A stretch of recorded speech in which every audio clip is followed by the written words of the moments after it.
에베소는 아뎀이라고 하는 그 여신을 숭배하는 아뎀의 신전이 있는 곳이고, 우상 숭배, 점술, 도덕적으로 문화적으로 굉장히 타락한, 영적으로 굉장히 혼탁한 도시가 이 에베소입니다. 그래서 바울 사도는 옥에 갇혀 있으면서도 영적으로 굉장히 혼탁한 에베소, 거기서 신앙하는 에베소 교인들에게 이 편지의 글을 써서 보내게 되죠. 6장 12절에도 나와 있지만, 우리의 씨름은 혈과 육을 상대하는 것이 아니다. 우리의 씨름은 혈과 육에 속한 것이 아니고 어둠의 권세자들, 악한 영들과의 싸움이다. 영적으로 혼탁해 있는 에베소 지역에서 신앙하는 에베소 교인들을 향해서 우리의 싸움은 사람과의 싸움이 아니고 어떤 문제와의 싸움이 아니고, 예수 믿는 사람들은 그 문제와 사람과의 갈등의 근본을 지배하고 있는 보이지 않는 악한 영들과의 싸움이다. 사람과 아무리 대거를 해대도, 문제를 가지고 아무리 씨름을 해도 해결이 되지 않고 자꾸 겉도는 이유가 뭔지를 아느냐? 우리의 눈에 보이는 사람, 우리의 눈에 보이는 그 사건의 배후에서 역사하는 사단과의 영적 싸움에서 승리하지 못하면 해결이 된 것 같지만 또 시작이 되고, 덮어진 것 같지만 또 드러나고, 문제가 해결되기를 원한다면 그 문제 배후에서 역사하고 있는 악한 영들과의 영적 싸움에서 승리해야 된다. 그 목적으로 이 말씀을 기록하고 있는 것입니다. 문제의 본질은 사람에게 있는 것이 아니고 환경에 있는 것이 아니고 배후에 있는 악한 영의 세력들이 보이는 세계를 지배하고 보이는 사람들을 올가매기 때문에 생겨나는 일이기 때문에 우리는 배후에 있는 악한 영들과 영적 싸움을 싸워야 된다. 우리 개개인도 마찬가지입니다. 마음이 혼란하고 우울하고 생각이 번잡한 것, 악한 영들의 역사라는 거예요. 교회가 연합하지 못하고 분열되고 교회의 거룩함이 무너지는 것 역시 악한 영들의 역사이며, 세상의 문화가 타락하고 정치가 어지러워지고 가치, 도덕의 기준들이 흔들리는 것 역시 악한 영들이 그 배후에서 역사하고 있다. 이것이 오늘 바울 사도가 에베소 교인들한테 전하는 메시지입니다. 예수 믿는 사람들의 영적 전쟁에 대해서, 영적인 전쟁에 대해서 인식하지 않고 있으면, 그래서 늘 사람과 환경에만 매달려 있으면 문제의 근본 해결이 되지 않고 겉도는 삶이 된다는 것입니다. 예수 믿는 사람들은 하나님께서 기도의 능력을 준 사람들입니다. 자녀와 내 생각과 마음과 내 삶을 얽어매고 있는 악한 영들의 세력을 잘라내버리는 능력과 축복을 받으시기를 축원하겠습니다. 모든 기도와 간구를 하되, 기도에 대해서 말씀하시는데, 모든 기도라고 하는 것은, 기도는 결국 하나님의 임재 앞으로 나가는 거잖아요. 믿음의 주여 또는 온전케 하시는 인 예수를 바라보라. 예수를 바라보는 게 기도예요. 찬양하는 게 기도고, 말씀을 보는 것이 기도고, 감사하는 것이 기도고, 하나님 앞에 모든 기도를 드리는 저와 여러분 되시기를 바라요. 모든 기도와 간구라고 하는 것은 구체적인 목적을 가지고 하나님 앞에 절박하게 기도하는 것이 간구입니다. 우리가 기도하는 자세에 대해서 말씀하고 있는 거죠. 하나님은 우리의 중심을 보시는 하나님이시고요, 하나님은 진실한 자를 기다리시는 하나님이십니다. 그래서 하나님은 하나님 앞에 간구하는 자들을 찾고 기다리고 계신데요, 얼마 전에 그 기독교 방송에서 그 최선규 집사님, 김선규 아니더라고요.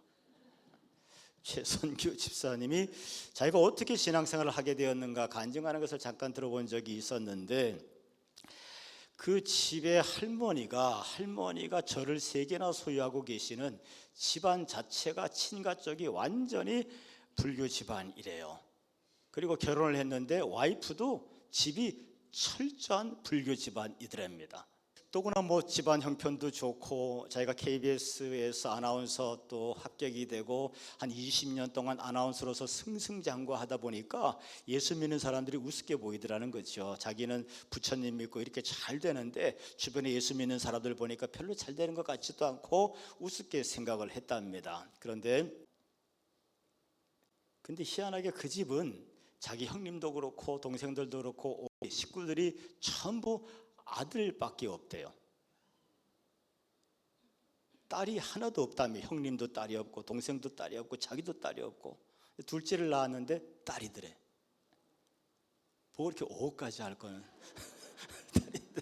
딸인데 얼마나 기쁜지, 할아버지가 병원 복도에서 얼마나 기쁜지 만세 3청을 했답니다.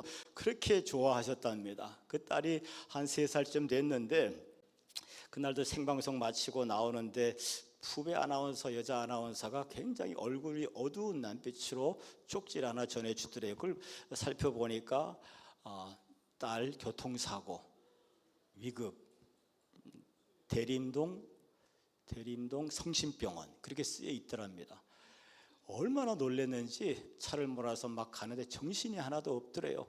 그 여의도에서 대림동까지 불과 10분이면 갈 수 있는데 워낙 교통체증이 심하니까 영등포 사거리에서 꽉 막혀가지고 서 있는데, 이분이 부처님 믿는 분이니까 대자 대비하신 부처님을 찾아야 되는데 자기도 모르게 하나님이 살아 계시다면, 하나님이 정말 살아있는 분이라면 내 딸을 살려주세요.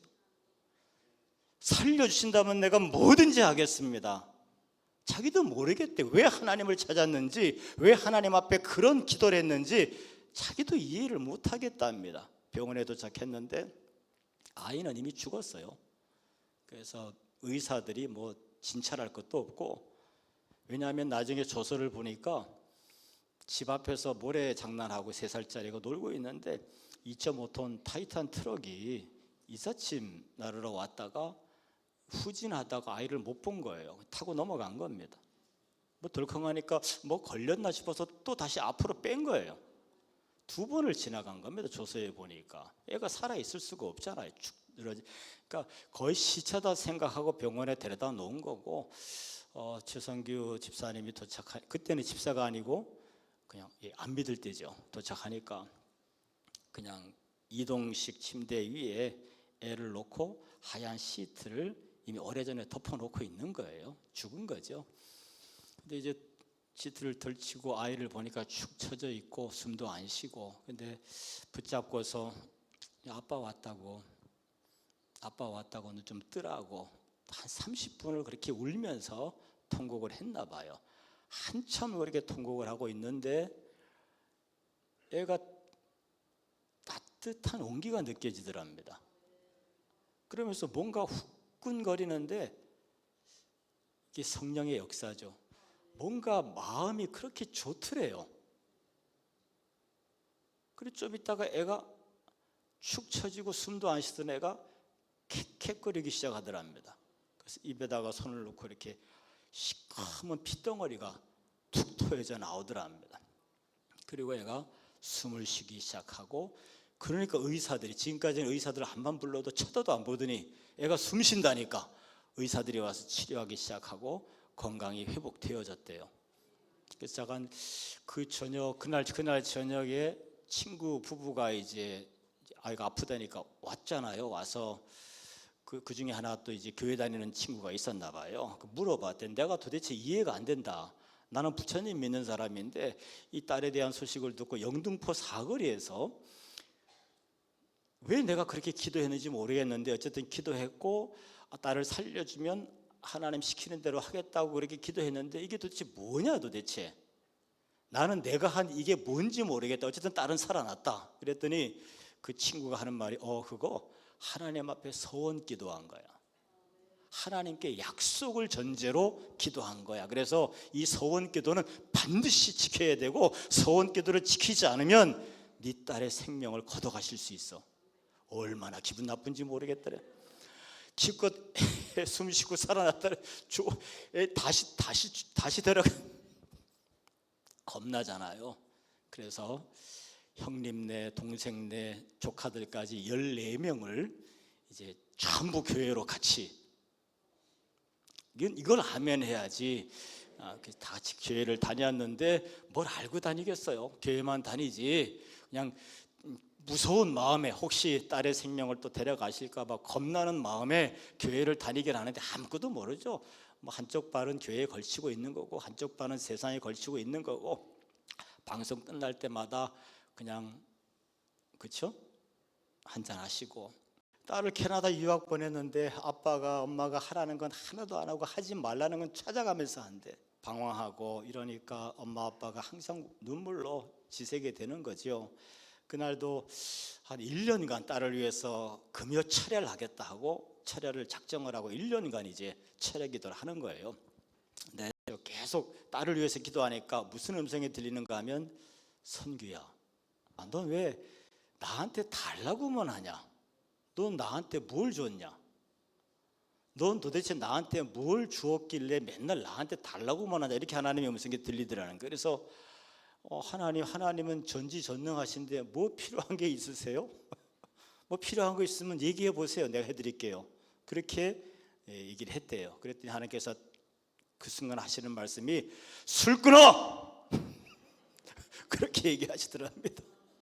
그래서 일주일을 딱 끊고 나서 다음 주일 하나님 앞에 가서, 하나님, 술 끊었습니다. 그랬더니, 선규야, 너희 집에 있는 술병은 어떻게 하고?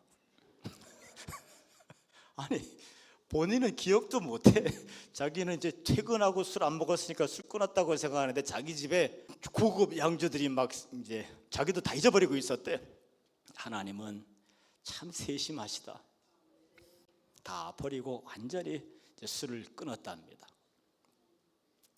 그 주간에, 그 즈음에 이제 캐나다의 와이프가 이제 딸 때문에 가 있었는데 기도 말을 안 듣죠, 딸이. 근데 딸을 위해서 20일을 금식하면서 마침 또 그때 기도하고 있었고, 그런 와중에 계속 기도하는 와중에 어느 날 아침에 식사 준비하려고 엄마가 주방에 서 있는데 딸이 뒤에 와서 가만히 포옹을 하더래요. 뒤돌아보니까 눈빛이 돌아왔어. 언어가 부드러워졌어. 그때 최성규 집사님 하시는 말씀이, 내 딸을 옥죄우고 있던 사단의 결박이 풀렸다. 기도는 보이지 않는 세계의 결박을 풀게 할 줄로 믿습니다. 그 후에 이 최성규 집사님이 또 은혜를 체험하고 방언의 은사도 체험하고, 또 하나님께서 회개하게 하시는데 자기의 지나간 모든 세월들을 스크린처럼 보여주시면서 회개를 하는데 아주 눈물 콧물을 흘리면서 통곡을 하면서 회개하며 기도했답니다. 자기 속에 있던 죄악을 토해낸 거죠. 그러고 났더니 세상이 아름다워 보이고 그렇게 감사가 넘치기 시작하더래요. 여러분, 마음속에 감사가 없으신가요? 불평이 있으시고 답답하고 혼란스러우신가요? 죄악을 토해내야 돼요. 하나님 앞에 예수의 보혈의 피 앞에서 죄악을 토해내고 그의 피로 씻김을 얻으면 우리의 마음이 시원해지게 될 줄로 믿습니다. 평화로워질 줄로 믿습니다. 모든 것이 감사하게 될 줄로 믿습니다. 회개의 능력을 입으시기를 바라고 회개의 자유를 누리시기를 축원하겠습니다. 그 최성규 집사님은 본인의 그 사건들에 대해서 결론적으로 얘기하기를, 하나님은 하나님 앞에 진실하게 사심이 없이 계산이 없이 진실한 마음으로 간절히 기도하는 자의 기도를 들어주십니다. 지금 바울 사도가 에베소 교인들한테 간구하라고 하시는 말씀이, 모든 기도와 간구로 저와 여러분들의 기도도 그러한 능력의 간구가 되시기를 축원하겠습니다. 연하의 바울 사도는 항상 성령 안에서 기도하고 깨어서 구하라고 말씀하시죠. 기도의 자리에 나와서 마음대로 기도하지 말고 성령님, 내가 지금 기도하고 싶습니다. 나의 기도를 인도하여 주옵소서. 성령을 따라서 기도하랍니다. 성령의 감화하심을 따라서, 성령의 인도하심을 따라서 성령께서 내 마음을 뜨겁게 하시고 내 입술을 열어 인도하시는 대로 성령을 따라 기도하랍니다. 그리고 깨어서 구하랍니다. 여기서 깨어서 구하라는 것은 적진을 바라보는 파수꾼들이 아주 긴장감을 가지고 경계하는 그런 자세로 기도하라는 거예요. 기도할 때 깨어서 기도하라는 것은 그냥 무턱대고로 기도하는 것이 아니고 이 영적 세계를 깨어서 분별하고 하나님 앞에 기도하라는 겁니다. 우리의 기도도 그렇게 성령을 따라 깨어서 기도하시기를 축원하겠습니다. 마지막으로 바울 사도는 기도에 대해서 여러 성도를 위해서 구하라. 이 여러 성도는 모든 기독교인들을 다 얘기하는 겁니다. 나에 대해서도 기도하고, 나 자신을 위해서도 기도하고, 가정을 위해서도 기도하고, 교회를 위해서도 기도하고, 선교지를 위해서도 기도하라는 거예요. 이것이 다 별도의 부분이 아니고 한 묶음이라는 겁니다. 같이 영적을 싸움을 하는 하나의 공동체라는 거예요. 교회를 위해서 기도하는 것이 나를 위해서 기도하는 것이고, 가족을 위해서 기도하는 것이 나를 위해서 기도하고, 나를 위해서 기도하는 것이 교회를 위해서 기도하는 것이고, 선교지를 위해서 기도하는 것이 또한 나를 위한 기도가 된다는 거예요. 하나의 교회는 하나의 공동체이기 때문에 선교지를 위해서 기도하고, 교회를 위해서 기도하고, 가족을 위해서 기도하고, 나를 위해서 기도하는 이 모든 기도가 결국은 같은 목적을 가진 기도라는 겁니다. 그래서 여러 성도들을 위해서 기도하라. 기도는 나만을 위해서 하는 것이 아니고 내 자녀를 포함해서 교회와 선교지 모든 성도들을 위해서 중보하며 기도하라는 것입니다. 오늘 말씀을 정리합니다. 처음에 서두에 말씀드린 것처럼 에베소는 영적으로 굉장히 혼탁한 그런 지역이었습니다. 그리고 바울 사도는 에베소 교인들에게 영적 원리를 명확하게 가르쳐 줍니다. 눈에 보이는 것 가지고 아무리 씨름해봐라 답이 나오지 않는다. 겉돌 수밖에 없다. 그렇다면 어떻게 기도해야 되느냐? 보이지 않는 악한 세력, 우리의 눈에 보이는 이 문제와 갈등들을 일으키는 보이지 않는 어둠의 세력들이 있는데 그들과 대적하며 기도해야 된다. 그러기 위해서는 전신갑주를 입어야 되고 기도의 능력을 받아야 된다. 우리도 기도회를 준비하면서 좀 입을 크게 여시기를 바라고요. 마음을 크게 여시기를 바라는데 하나님은 살아 계십니다. 하나님은 우리에게 기도할 수 있는 능력을 주셨습니다. 보이지 않는 악한 영들을 물리치고 그들의 올무와 그들의 결박을 풀어버리는 기도의 능력을 소원하시기를 바라고 체험하시고 응답받는 그런 준비 기도들이 되시기를 주님의 이름으로 축원하겠습니다.